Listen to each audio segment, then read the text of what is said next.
Hello and welcome to another video in this channel in this course in which we are going to be talking about something very important. We're nearing the end of this course, which I'm really happy for because it means that I have hopefully helped you quite a lot.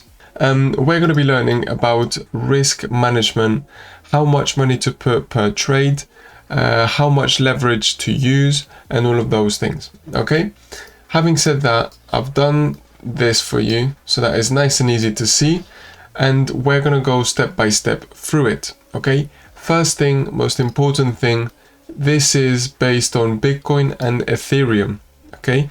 If you are going to be trading any different coin, which is fine, it's most likely going to be more volatile than Bitcoin and Ethereum. So having said that, if there's more volatility, you need to use less leverage.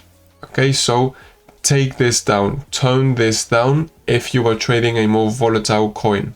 Okay, if you're trading Pepe, if you're trading Velo, if you're trading any other coin that moves up a 5-6% as its regular day-to-day thing, that's a very different thing to the 1-2-3% that Bitcoin moves. Okay, so having said that, 5 and 15 minute time frame. Okay, I personally recommend between 35 and 50x leverage. Okay, why? Because you're not waiting for a massive insane move up, you're waiting for a smaller move.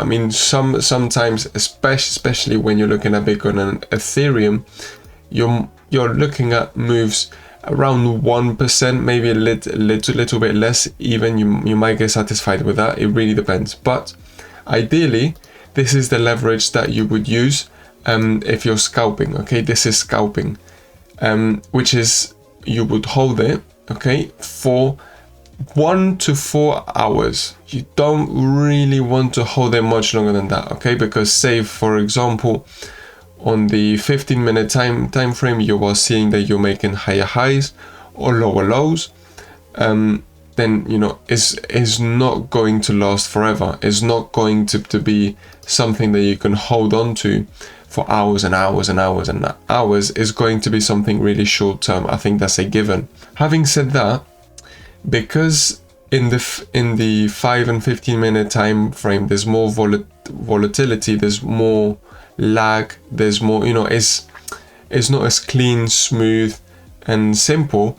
You might have to average out trades, okay, so you might end up making 2-3 positions in the same coin to get a better entry price because the price is going against you, things like that. Okay, so that's why I personally recommend and I personally use for my trading, because this is all of these things that I'm saying to you is what I do with my own money, with my own account. Okay, this is what I personally use, between 3 and 5%. So let's say for example you've got £1,000,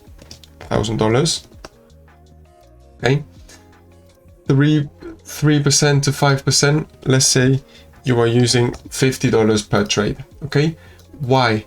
Because this is more high risk, it's more volatile, and you're using quite high leverage. Okay, so you might end up you might average out trades, or you might do 2-3 trades in the same coin, in the same trend. Okay, you might think I'm going to enter here, and then you realize that the price is going down, so you average out, you enter one more trade here because it's going so quick as the 15 minute time frame. If you're using a 3 to 5%, let's say that you're using a 5%, if you do 2 trades, you're now using another £50, so, or another $50, and in total you are now using 10% of your whole account. Okay, that's why, because things add up quite quickly. If you decide to do 3 different trades on 3 different coins, one on Bitcoin, one on Solana, one on XRP, fine, you know, you're now on $150. Okay, so things start to add up. Okay, that's for the 15 minute time frame. Now moving on to the 1 hour time frame. This is a bit more of a cool chilled out. It's an intraday trade. Okay, so it's a trade that you would do it in the morning, and then you would ideally close it before you go to sleep, or you put it on before sleep. When you wake up, close it, and you've woken up and made money during your sleep. So what leverage do I personally recommend? Between 20 and 30x. Okay, between 25x is mostly what I use, is my sweet spot for it. Not as crazy, because you're gonna hold it for a bit more. So because there's going to be bigger moves, okay, you don't want to have such big leverage, okay, because you want to be able to handle a bit of a move down. Okay, you don't want to be stopped out at the first little minuscule move down that happens in the price. Okay, what capital do I recommend for this? Between 5 and 10%, okay, per trade. If I've got $1,000, okay, I might go and use $100 per trade. Okay, is not necessarily the same situation as in the 15-minute time frame, where you might be averaging out trades more often. In the 1 hour time frame, usually you've just got, you've got your stop loss set, and then that's it. Once if it hits it, fine, cool, that's it, move on. I don't really tend to average out trades on the 1 hour time frame, but if you do open up 2, maybe 3 trades at once on 3 different coins, 100 plus 100 plus 100, that's 30% of your whole account that's now trading. Okay, so that's why you need to keep an eye on that. Maybe you're not so sure, maybe it's a high risk trade. That's another thing. Okay, this is not gold. This is not, you have to do this. This is a guideline. But then also, first off, you need to find what you're most comfortable with. And then 2, you might think, okay, this is a bit of a risky trade because we are trading up. Okay, we're in an uptrend, and I'm gonna try a short position on the 1 hour time frame. Okay, it's quite risky because you're trading against a trend. So you might use less capital, even less than 5% if you want it. You might use a higher leverage. You might start combining things to that specific scenario. Okay, so this is just a nice and simple guideline for you. Another thing which is quite important for you to keep an eye on is that don't put too much capital, which is why I've got a max of 10% up to the 4 hour time frame. Because if you're averaging out trades, or if you're doing 2-3 trades on 3 different coins, if you go wrong on all of them, which does happen, it has happened to me, it has happened to absolutely everyone, you might be losing 30-40% of your whole trading account. Okay, and that hurts. I am telling you from experience, that does hurt. Okay, next thing, 4 hour time frame, really similar thing. Okay, but you're waiting for a bit of a bigger move. It's slower than the 1 hour time frame. It's nicer in my opinion. I quite like the 4 hour time frame. It's more relaxed. It's a bit more chill out, but not too hands off like we're gonna be looking at the one day time frame. It's like it's between the 1 and 4 hour time frame is a sweet spot for me. This is nerve wracking. I'm not the biggest fan of it, and this is way too slow. 1 and 4 hours is where I personally move. I tend to use around that, between 20%, well, 20x leverage. That's what I tend to use, and really similar thing to the 1 hour time frame, between 5 and 10% of your capital. So again, $100. It might also depend if there's a ghost, or there's a gap. Okay, there's a fair value gap. I've got a golden pocket on the Fibonacci retracement. I've got an exponential moving average.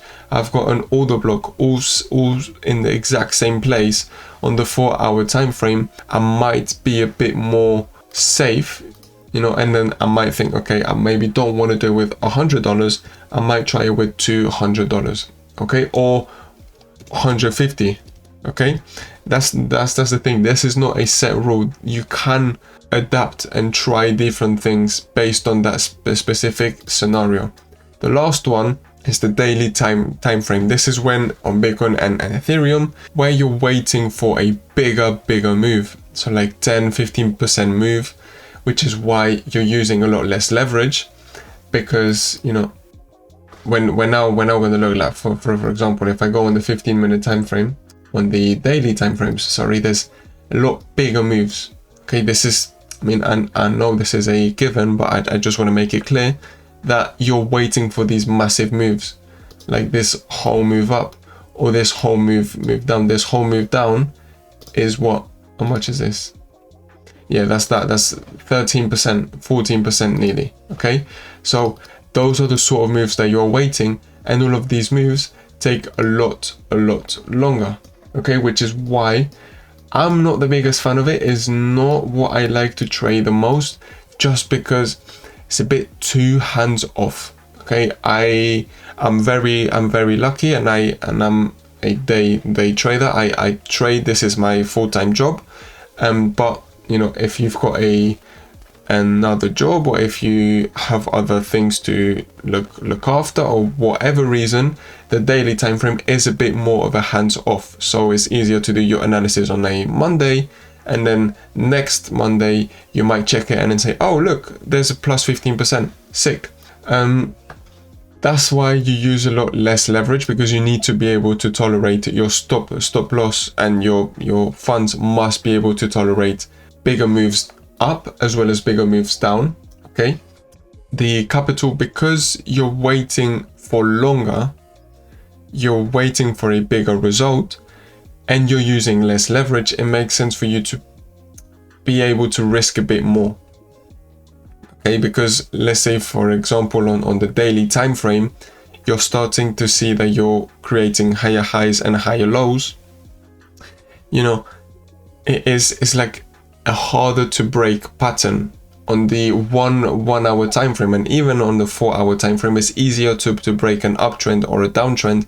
But on the daily time frame, a lot of days need to go by for a whole daily trend to be broken and cancelled. Okay, so you usually wait 10 to 15 days to wait for your results on the daily time frame, and you would maybe even go up to 20% of your capital. Okay, so you might be using $200. Okay, because you might go a bit more risky. I don't really use any less than 20% when it comes to daily trades. I don't do them often, but the days that I do them, first off, you don't tend to average out many trades, and if you do, things start to scale up quite quickly, because as you can imagine, if you're doing 2 different trades, even on 2 different coins, with 20%, that's another $200. You've already used 40% of your trading capital of your whole account, which you're not going to see likely a result for the next 10 to 15 days. Okay, so that's one thing also to keep in mind, how long you're not going to be able to quote unquote see this money, see this profit, use this money, and how long you're going to have to wait to be able to get, you know, profit from it and all of that stuff. Okay, so having said that, that's basically it. That's everything that I wanted to cover for this video. Quite a quick one. This is just a guide, and like I mentioned, if you want to trade different coins, the more volatile a coin is, fine, just take the leverage down a bit more. Okay, on Pepe, for example, we can have a really quick look at it.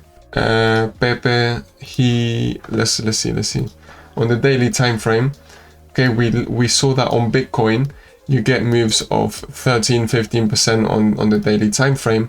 Let's look at this whole move down. That's a 39% move. Okay, that's insane. That's a lot, and that's on the daily time frame. Let's not even look at this one. That's a 60% move. Okay, so you can see why even with a 2x leverage, that's already a really high return. Okay, so just use it in proportion. The more volatile an asset is, the less you really need to use leverage. Okay, Having said that, thank you very much for watching. Make sure to leave a like, make sure to subscribe if you aren't, and if you're following this course and you're not subscribed, that's really rude of you. Thank you very much, and see you on the next video.